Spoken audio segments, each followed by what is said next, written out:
Hello, and welcome to another episode of a show that I personally call Popcorn King. I think is what I call it. That's who I am. That's what I am. That's what I stand for. I've even got my very special. My housemate bought me this. It's a delicious sort of DIY popcorn of all these different flavors. And I'm yet to try it, but I can't wait to try it. I'm gonna watch a couple of films this coming week, do some reviews.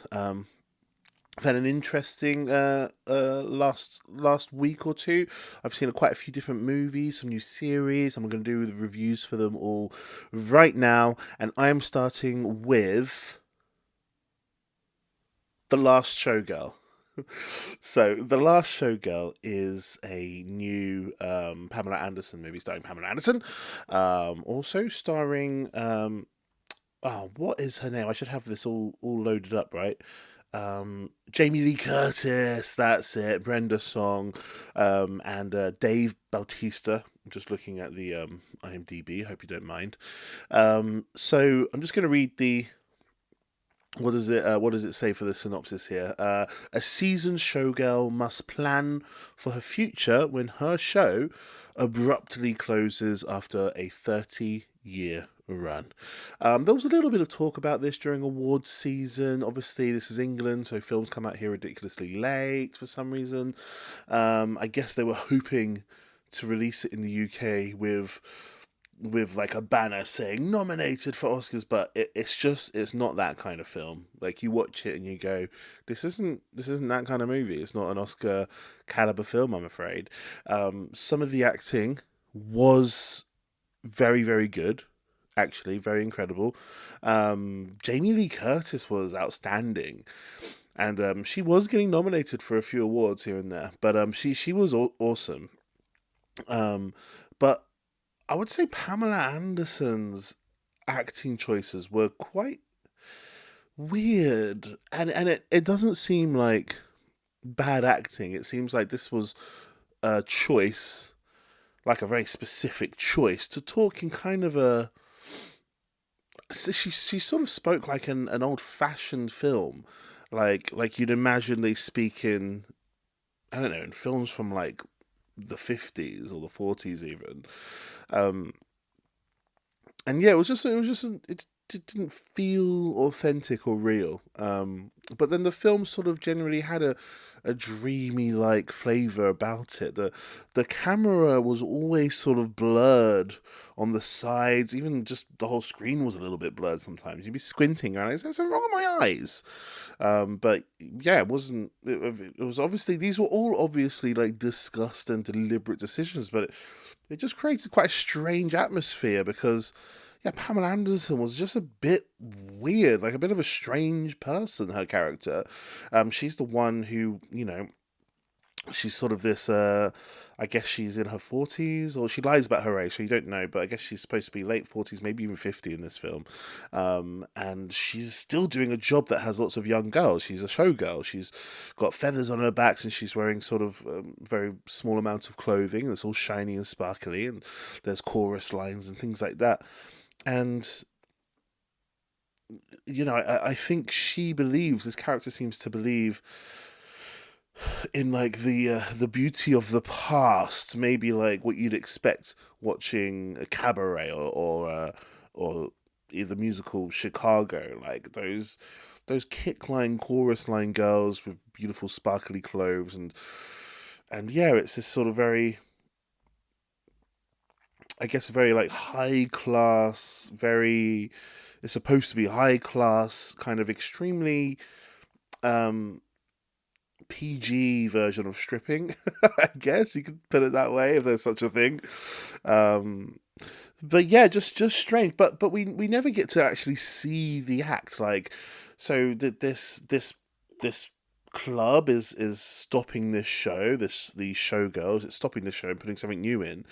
And all the girls are like trying to scramble for jobs, and obviously Pamela Anderson's like, "What am I going to do? I've been doing this for 30 years," and we never get to see the thing that she was doing. Again, obviously a very deliberate choice, but for me, like, I didn't quite ever grasp the thing that they were holding on to, the thing that they were also sad to lose, especially Pamela Anderson's character.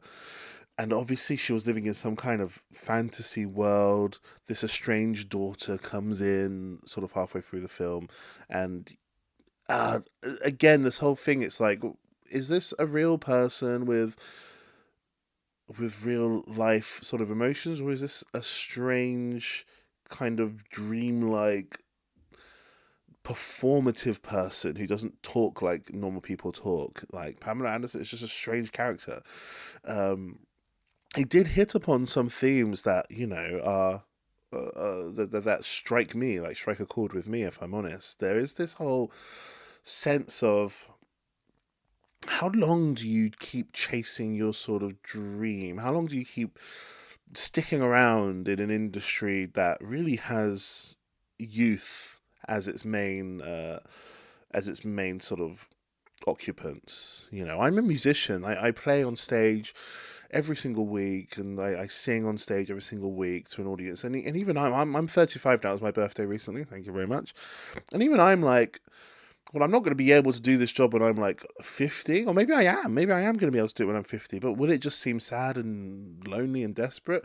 Or no, will it seem cool? Maybe it will just be cool, like, oh, that's a really cool 50-year-old. I don't know, but there is a sense of people kind of judging her for not, you know, getting out when she was still kind of young, getting out when she was still on top.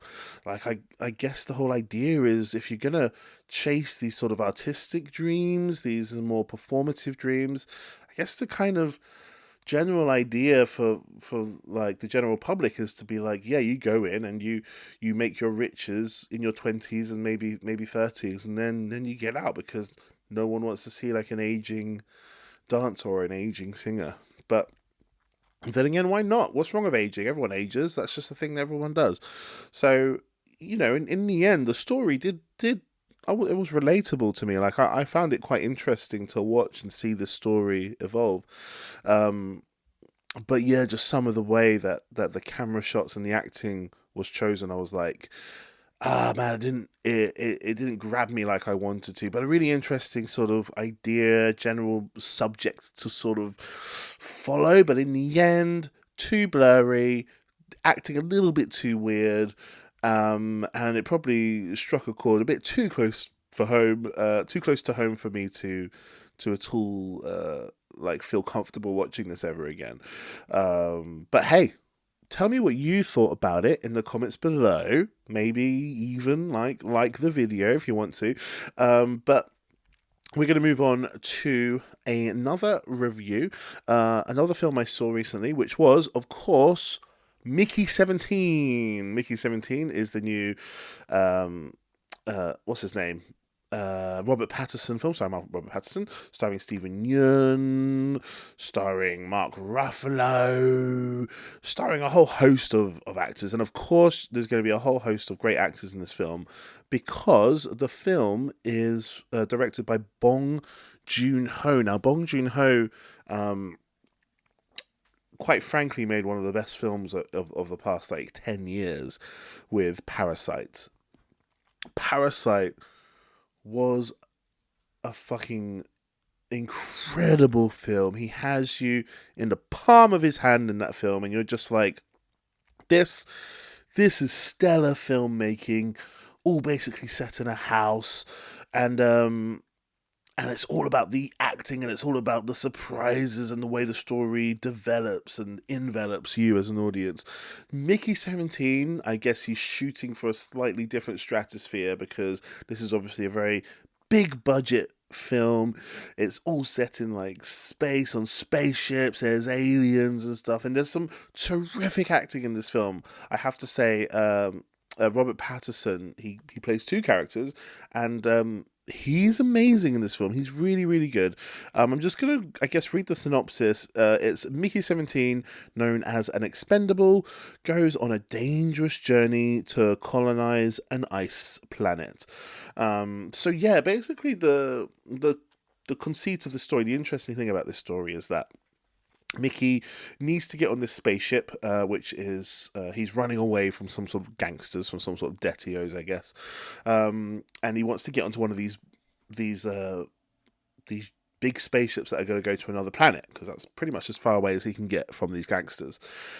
But there's only like room enough on these spaceships for people who can contribute work and contribute different things to a civilization that they're going to begin. And he doesn't really have any discernible skills, but he decides to become an expendable. So an expendable is basically where they sort of they sort of copy your memory and copy your brain, copy everything, and they get your DNA, and they basically are able to copy you, so that when you die, they basically print you out again. And why is this useful? Because going to different planets, you're going to need to have somebody who can die and come back, and they can do experiments on with different sort of the different sort of diseases that might be on the planet. It's like, yeah, we can give it all to Mickey. We'll see what happens when he dies. Then he can come back, print him out again, try again with different formulas and different things to try to keep him alive. And quite a horrific job, if I'm honest with you. You just spend your time dying a lot and then getting printed out. And they keep updating your memory bank as well, so you sort of remember everything as well. So a really interesting premise, this expendable idea. And we get to, it starts off with the first Mickey, I guess, the original Mickey. And the film sort of, with us, we start off basically with Mickey 17. This is the 17th time. And he falls down some sort of canyon, and they're like, okay, well, he's about to die there. He's broken all his bones, and he's stuck in an ice cavern, and he's going to get eaten by aliens. And so they expect he's going to die. They wait like a day, and they go, okay, he must be dead. So they print him out again. However, Mickey 17 didn't die. He survived. The alien sort of looked after him and brought him back home. And then Mickey meets himself. Mickey 17, I guess, meets Mickey 18, and they're like, what the fuck are we going to do? Like, it's illegal to have two people alive because of an old incident back in a few years ago. Like, they're just going to kill us both. So it's sort of that's where it starts to kick off. Now, in my opinion, great idea, complicated idea, fun idea to see play out, but it wasn't, the tone wasn't sort of manipulated with the sort of nimbleness of Parasites. It wasn't as agile as Parasite. It was kind of clunky. The messaging was kind of clunky. Everything in it seemed like it was heading in a great direction, but yeah, I don't know. I feel like the lack of constraint here might have been at the detriment of the film, if I'm honest with you, because the alien was a bit strange. I wasn't totally on board with the alien, if I'm honest with you. I wasn't sure if what this alien kind of was, what the whole idea of, what was the messaging in the end, what was the purpose of this. I really felt like after the two Mickeys met, that it should be sort of about that, them trying to not be found out, but it really just glossed past that quite quickly, and we went on to aliens. And firstly, just side point, if you're the species that is invading a planet, you're the alien. The aliens in this film aren't the aliens. They're the natural inhabitants of this planet. Like, we're the aliens. Anyway, but that's by the by. But yeah, it just didn't, it misses the mark for me, honestly. Like, the Parasite was such a human story, and it worked so well because it was so human, but kind of stylized in a strange sort of Korean filmmaking kind of way. This doesn't feel human. Like, the humans barely feel human. The aliens aren't human. No one really feels that human in this film, if I'm honest with you. Robert Pattinson does a terrific job of acting these two different Mickeys. They kind of have slightly different personalities. Different parts of their personality are like enhanced, I guess, whenever they get printed out. But yeah, just unfortunately, maybe my expectations are just way too high for a Bong Joon-ho film, because Parasite was just spectacular. Maybe I was setting myself up to be a little bit disappointed, but I was a little bit disappointed by the end of it. I mean, I feel like the setup was really, really good. I was really enjoying it for like a solid hour. the last hour, I was just like, this is kind of silly. I'm not on board. But in the end, I would say it's still worth watching, if only for Robert Pattinson's fantastic tour de force acting. Someone said he needs to get nominated for an Oscar, maybe even nominated for an Oscar twice for the same film. But yeah, let me know what you thought. I know this film has quite a lot of great reviews, so let me know what you thought in the comments below. That's the most important thing. Maybe smash that like button and that subscribe button. But I'm going to move on to the next review. I saw another film at the cinema, and this film was, of course, called Black Bag. So Black Bag is the new Michael Fassbender film, starring Michael Fassbender, also starring Kate Blanchett, and directed by Steven Soderbergh. And what is this film about? So I'm going to read the synopsis on, I hope you don't mind, on IMDb. If you mind, just let me know in the comments below. So, when intelligence agent Catherine Woodhouse is suspected of betraying the nation, her husband, also a legendary agent, faces the ultimate test of whether to be loyal to his marriage or his country.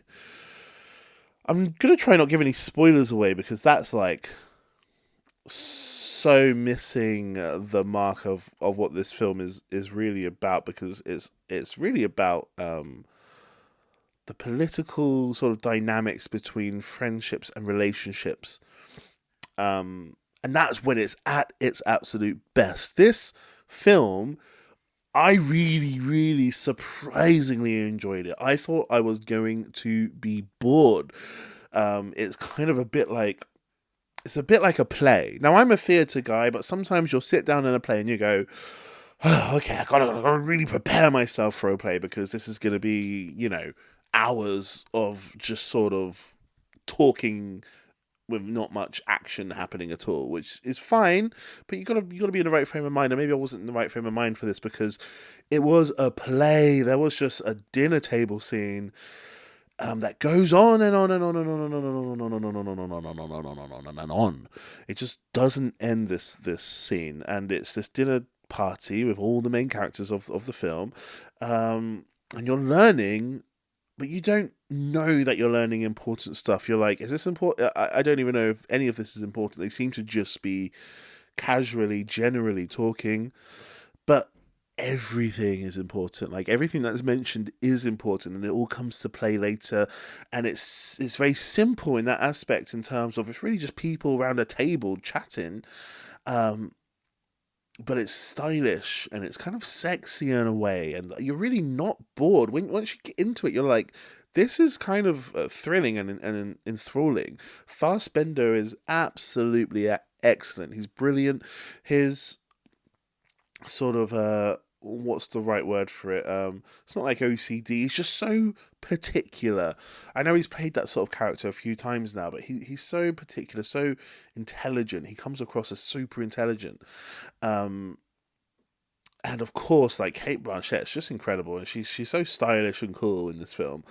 But yeah, it's just these politics, like someone being framed. Who framed me? Let's work it out. Let's go together and work this out.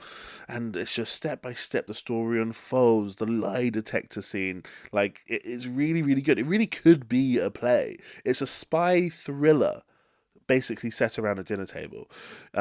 Pierce Brosnan plays a small role, but he's just great. He just chews the scenery. He's wonderful. Lord knows this film is probably not making any money whatsoever, but I recommend it a lot, actually. Go and watch this film if you can see it. It's like, get past that dinner table, the first dinner table sort of scene where you're sitting around the dinner table. Don't give up. Pay attention to it all the dynamics between them, all the little nuances, the little things they're saying. It's all super important, and it all comes together at the end, and you're like, oh, that was good, that was juicy, that was fun, that was just pure acting and script writing. Like, it's those sort of films where it's like, the director could really just put the camera down and just leave it and let's just watch this play out, because what a phenomenal film. I really, really enjoyed it. I was like, way better than I expected. And and yeah, it kind of makes you want to be a spy. I have to say. Um, let me know what you thought of it in the comments below.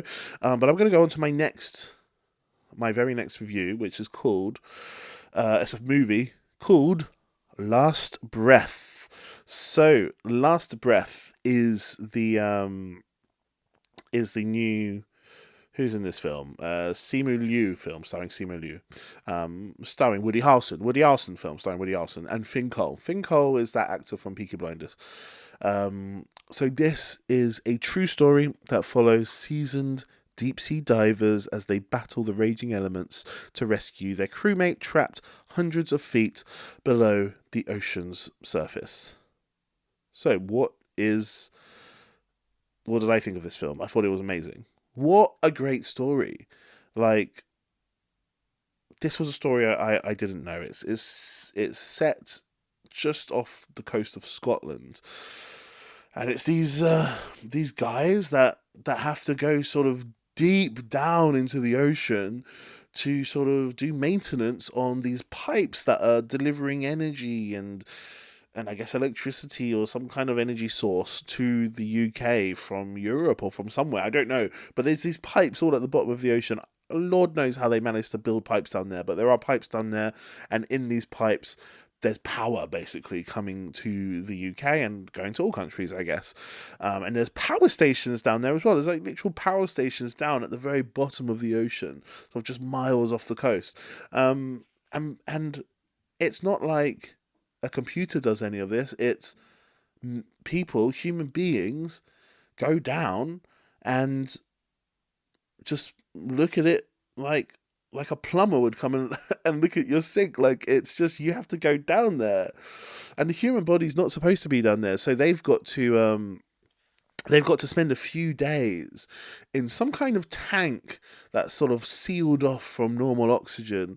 And this tank, I guess, has got some sort of different type of oxygen, maybe mixed with helium, something else that's sort of gonna slowly sort of change your body, maybe change the oxygen in your body to be able to survive that deep underwater. So they've got to spend a few days sort of acclimatizing. Is that the right word? Yeah, I guess. Acclimatizing to that climate down there. So they just stay in a metal cage, and then the ship that they're in, like, so they're in a cage in a ship, basically, and this big giant ship goes to the right point in the middle of the ocean, which looks like it's absolutely in the middle of nowhere, and then they lower their metal cage down, like 350 feet down, and then from there they get in their suits. These men in the cages, they get in their suits. Simu Louis, how do you say his name? Simu Liu, Finn Cole. They get into these suits, and Woody Harrelson's there on his last day of the job, and he has to stay on deck, but he's down there with them, 350 feet down there in the ocean. But they just get into their suits, go into the water, and it's pitch black, and they're not at the floor. They still seem to be like hundreds of feet away from the ocean bed. And then they just jump. They just jump from the ship and jump all the way down to the floor. And then with some torches, they walk and find the pipe, find the power station. They've got to do that job. Like, is that an insane job? Like, why does that job exist? That's insane. That's crazy. And it's not like this is a once a year job. They do this all year round, like a normal job. I don't think it's quite 9 to 5, but, you know, it's like, okay, a couple of weeks at sea, done, a couple of weeks on land, let's go back out to sea a couple of weeks later. Just insane. But yeah, anyway, in this specific story, this true story, they're under, they're 350 feet down there, but above where the actual ship is, above the ocean, it's a huge storm, and the boat has this sort of mechanism where it's able to automatically, with propellers, stay completely in one location, so it's not drifting around. But there's this huge storm that's sort of swaying this boat up and down, this ship up and down, and then all the power goes. So those propellers that are automatically keeping the ship in place, they stop, and the ship starts getting drifting, like they've got no power left on this boat. And so these guys at 100 feet the 300, the cage, the metal cage is attached to the ship still, and that's 350 feet down below the water. And then the men who have jumped off down on the ocean bed, they're attached by like a small cable, and that's like another like 100, 200 feet down. So there's this huge cable, and they start getting dragged along because the ship is moving, and because there's a power station, and they're sort of in the pipes of the power station. They've got to get out because they're going to get dragged around, and they get dragged up onto the top of this power station. But one of their cables gets caught and snaps, and so Simu Liu is still attached to the cable. He gets dragged away with the ship, with this huge storm that's happening. But Finn Cole, his cable snapped, and he flies off the top of this power station, and he flies all the way down onto the ground, the ocean bed, in pitch blackness, and he's stuck there, and he's told he has 10 minutes left of oxygen, just 10 fucking minutes left of oxygen. And at that point, you're like, well, what's going to comprise of the rest of this movie? Because the movie's only been about half an hour so far. Like, we need another hour of movie, roughly. He's got 10 minutes left of oxygen. Like, are they surely can't save him, because then the movie would end in about 10 minutes. And it is about the rescue. It's about him, him having to survive without oxygen for like for way longer. Like, once the 10 minutes is up, he's got to survive without oxygen somehow. It's about Woody Harrelson and Simu Liu. The people are trying to sort out the ship above the water, and it's this true rescue mission.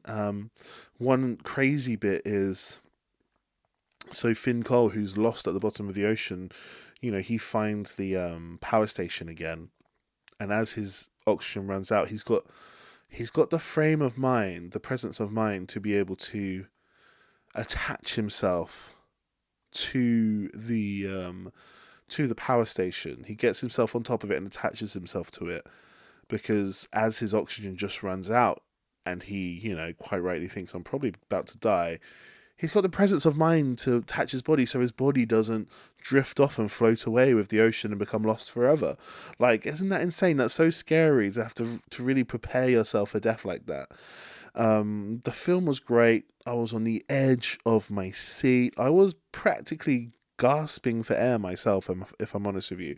I've got asthma, and I was taking my inhaler. I was like, this is insane. I don't think I can handle much more of this film. It's so breathless.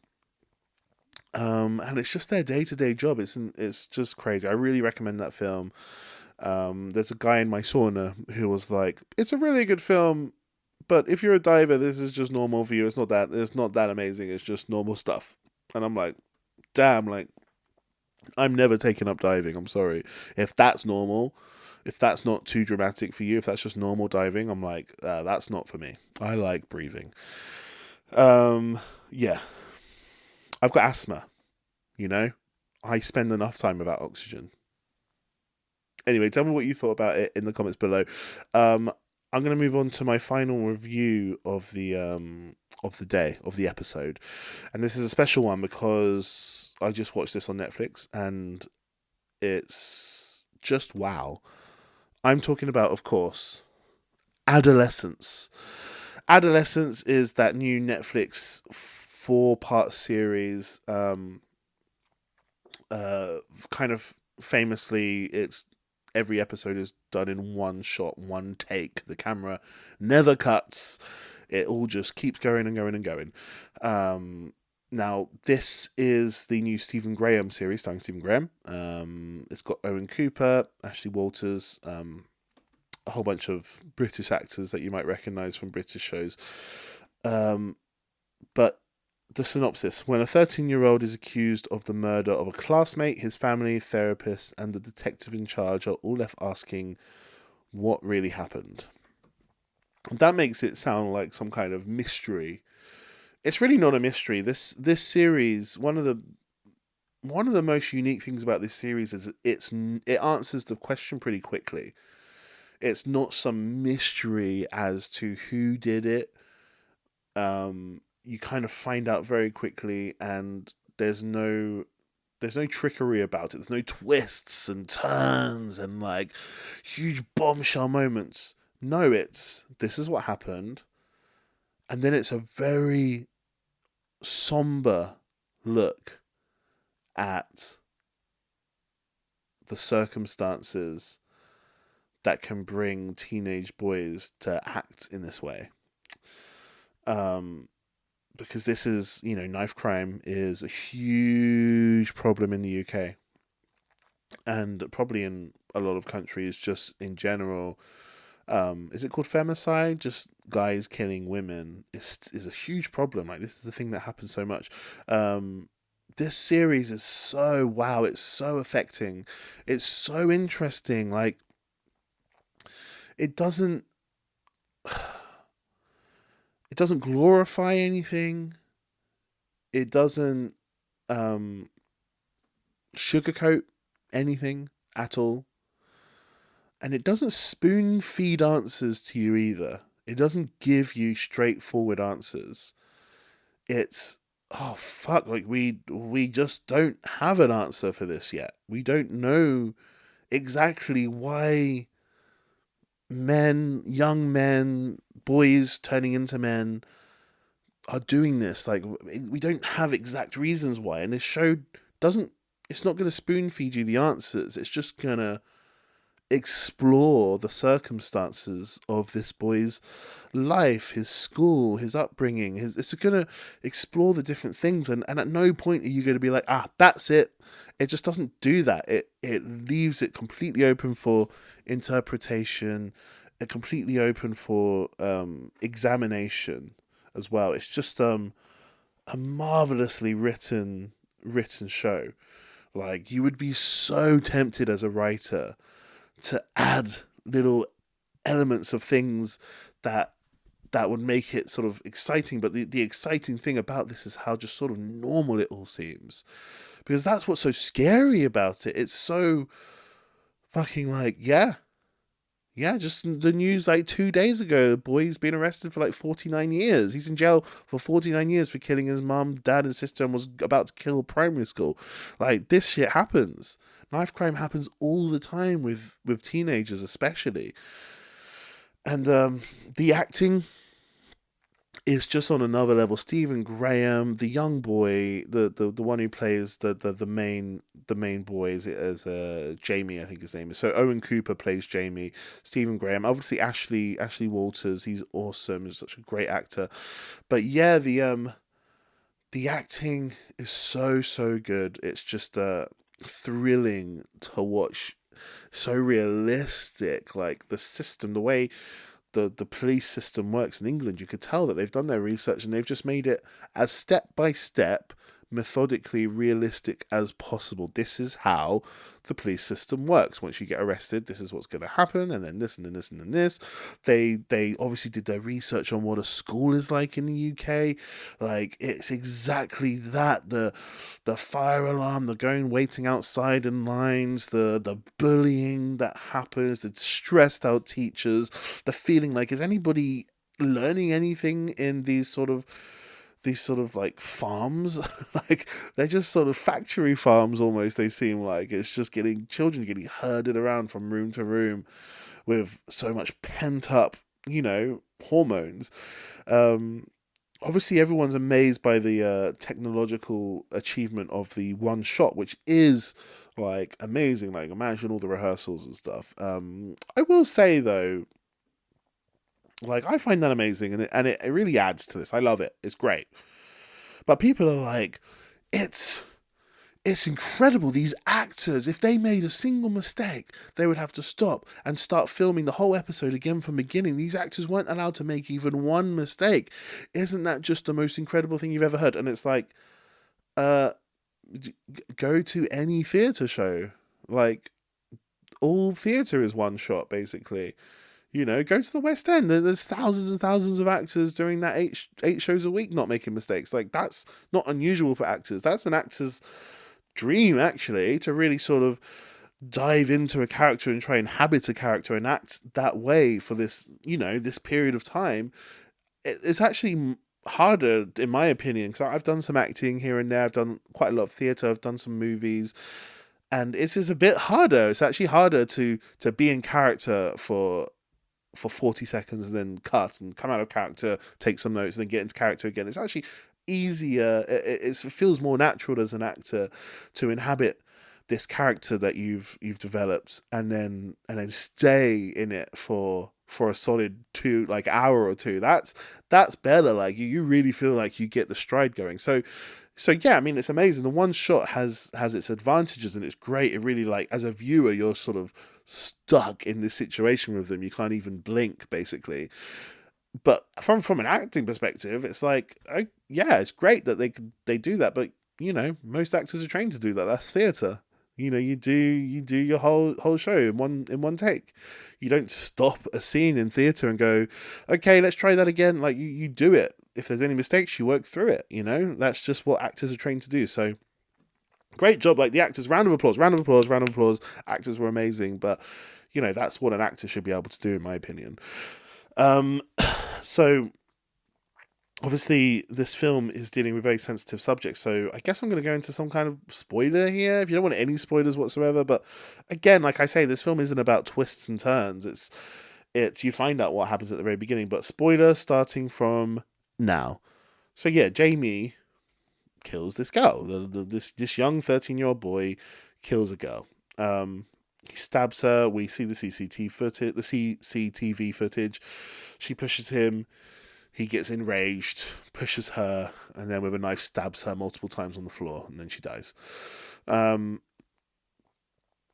So what is this about? I've got a few things to say about this, if I'm honest with you. So the show is exploring male rage. It's exploring the whole idea of toxic masculinity, of radicalization, the whole incel, the involuntary celibate.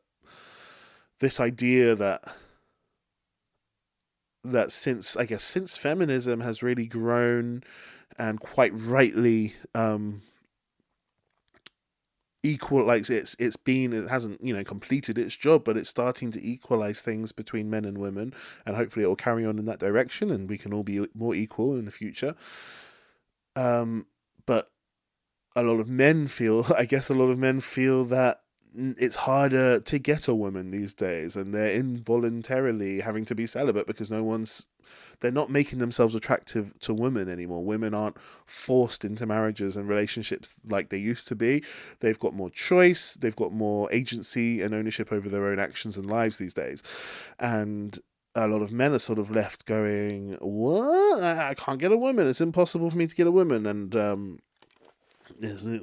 I should be able to I'm not saying these men want to be able to control women. I'm just saying that they're in a place now where they don't know what to do with themselves, and they end up going online and finding Andrew Tate and finding those sort of men, and I guess taking inspiration from those, and that's sort of mentioned in this show. And it's crazy because this little boy, he's a young man. He's 13. He's not a man yet. He's still a boy, but he's changing, right? And he's very clever. They keep saying how clever he is. He's very, very clever, very smart, which means he's calculated. His lies are deliberate. He's intelligent enough to know what he's done, and he's deliberately lying. And you see in episode 3 how angry he gets, and how quick he can switch up. And there is this male rage. There is, like, I'm quite a gentle person. I would say I'm a gentle guy. But even I, especially as a teenager, I could sense there was something within me that was different to the girls in my year at school. Not all girls. I'm obviously not saying like not all boys and all girls are this way. Some girls are more like can be exactly like what I was feeling. Obviously, I'm just saying in general. I had a sense of like I wanted to be sort of rough and tumbly. I wanted to roll around, and be physical and kind of like play rugby and like, get hurt a bit, like feel a little bit of pain and cause a little bit of pain and be rough and aggressive. I wanted to allow some aggression out. Like that was definitely a part of me. And I'm a gentle guy. Like I consider myself an extremely gentle person. I've never really been in a fight or anything like that. I don't ever really get aggressive, but even me, I was like, this is fun. Like, I like the idea of like rolling around, getting fucking knees in the face as I'm running through. Like, I used to love rugby. I did boxing for a while. I enjoy it. I like the idea. I don't like the idea of causing harm or pain to someone, but there's something in my body. There's some form of testosterone in my body that I could sense wasn't in half the population of my year at school. The females, they didn't necessarily have that. Like maybe they did have it. Maybe there was a part of them that wanted to do it, but they were just I don't know. I feel like it wasn't coursing through their veins in the same way that it does for adolescent teenage boys. And I don't want to side. Like I'm just going to give a little bit of empathy to Jamie here, and I'd hate to do that because I don't want to be on the I don't ever want to take away from the victim, because obviously life is fucking hard for women. It's not fair biologically and in social terms either. It's harder for women. It just is. And men have all the privileges in the world. We've got all the advantages, all the opportunities. It's all there for us for the taking. We just if we wanted to, we could have everything. Like it's so easy for men basically, and women have it so hard. But I'm going to just give a bit of empathy here to Jamie, because he's this young boy, and as you go through your hormonal sort of teenage years, that testosterone is part of your body. It's coursing through your veins. It's coursing through you. And not all boys feel it. Of course, I'm not saying all boys feel it. And some girls do feel this as well. Girls can feel this as well. I'm just saying it's more common in boys that this feeling, it can, like, if I can feel it, and I'm as gentle as they come, I would say. But if I can feel it, then it's totally understandable that other people might be able to feel that at varying levels. Especially other guys, they might have that feeling way more than I had it. In which case it's like, damn, this testosterone, this masculine, this sort of, whatever you want to call it, this thing inside them that wants you to shout and fight and argue and get physical and get rough. That's coursing through their body, and it's at such a strong level, especially as teenagers when everything's changing. And that feeling that these young guys have, they feel it for real. It's in them, they feel it. But every direction they look today, they're told that it's bad. They're told that it's toxic. That urge to be rough, to be loud, to be boisterous, to be physical, to explore your strength, explore your dominance. Like, how dominant can you be? Every direction you look, you're told that that's a bad thing and that's toxic and that should be wiped out from you. Like, that's just bad. That's all it is. It's just bad stuff. It's toxic masculinity. And when you're young and you've got that in you naturally, and it's new to you, and you can feel that coursing through you, and everywhere you look says that you're bad, and you're left online on your own devices, your phone or your computer or wherever, and you're like 12, you're 11, 12, 13, and you're confused. Why is this feeling I've got in me so evil? Like, why does society seem to demonize this so much? What have I done? I'm just a kid. And then you find these videos, and I'm not gonna pile on Andrew Tate. I don't follow Andrew Tate, so I don't really know. I would just be making assumptions, but you find those sort of videos of these guys telling you what being a man really is about. And it's about, that Donald Trumpness of it all. The whole fucking, like, just grab him by the pussy. That whole kind of, like, tell that bitch to shut up. That is where these kids are turning to, and they're looking around every other direction. The world is telling them that you're bad for having these feelings. You're bad for having this sort of testosterone in you. You're like, everything you're feeling is bad, bad, bad. And then they go online, and there's these men that are saying no, it's good. Of course, they're gonna want to watch more of that, and of course, they're gonna go down rabbit holes of those sort of videos. Of course, they're going to get sort of indoctrinated and radicalized by these incel communities. Of course. Like, that makes so much sense to me. Like, I feel I'm not fucking Jordan Peterson here, where I feel like I want to cry at the plight of the poor the poor subjugated men, the disenfranchised white men. I don't feel sorry for them, but young teenagers learning about their own new power, their muscles are growing, everything's growing in ways that the other half of your class isn't. And this rage, like my brother, he's the calmest, most loveliest guy in the world. Both of my brothers are very, very calm, very, very lovely. But one brother in particular used to scream and fight and shout at his mum every single morning before school. It was just World War III in my house. And it was just like, yeah, he's a young boy who's experiencing a surge of testosterone, and hormones are changing. He's got this aggression in him that boys have naturally. It happens. It's an unfortunate case of biology, but it is just something that's within us.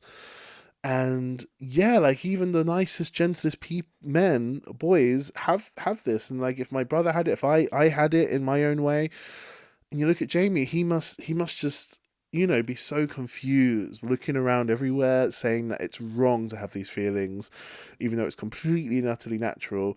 And the only way he can find any kind of acceptance in this world for this type of stuff is online with Andrew Tate types. And I guess I would agree with Jordan Peterson in a way, which is, this boy, he just needs to be told that his masculinity can be used as a force for good in this world. The things that do make him male, that strength that he does have, it can be utilized if he gets his act together. It can be utilized for a force for good in this world. And simple words of encouragement about that part of his body, and that the changes in him, simple words of encouragement there, and how to utilize it properly could have changed everything here. The responsibility that he's got, having that extra power, those extra muscles, and it's just such a shame that all we do is just demonize it, left, right, and center. And that's the Jordan Peterson. That's the sort of Jordan Peterson sort of ethos, I guess, for young men. And I disagree with a lot of things about Jordan Peterson. I probably even a little bit disagree about that slightly, but I guess it's the closest I can get to understanding it, because quite rightly, women's rights just need to get better and better and better, and they need to we need to be more and more equal as time goes on. Like, that's just a necessity, really. That's a non-negotiable. And so men really do need to learn, especially we need to talk to the youth, the young boys who are experiencing these hormones and this testosterone and this new power within them, and these feelings of wanting to be aggressive and rough and tumble. We need to really guide that into and sort of nourish it into forces for good, because it can be. There's absolutely nothing wrong with being strong. There's absolutely nothing wrong with testosterone and being masculine. There's nothing wrong with it whatsoever. There's nothing wrong. And it can all be used for a force for good, We need strong people in this world. Um, so yeah, I feel sorry for Jamie. I feel sorry that he's able to be so manipulative in his lies, and he's able to be so manipulated by online radicalization, these incels, and it's such a shame. But what an interesting show! Like that debate, like sparking that debate, fucking just phenomenal. Like great show. You know, if parents are watching, you know, talk to your kids. Don't let them just sit alone in their rooms, hours upon hours upon hours on end, watching everything. Like, be a little bit nosy, see what they're, you know, you don't have to completely invade their privacy, but create an environment where they're able to talk about things, create an environment where they don't have to feel ashamed of their masculinity, and maybe we can stop some deaths, maybe we can save some people. Like the knife crime in England, especially London where I live, it's just insane. But it's, you know, it's the youth that are doing it. They're all just killing each other and they're killing themselves. The suicide rate just goes up as well, and it's just such an interesting show. Like, watch this show. It's traumatizing.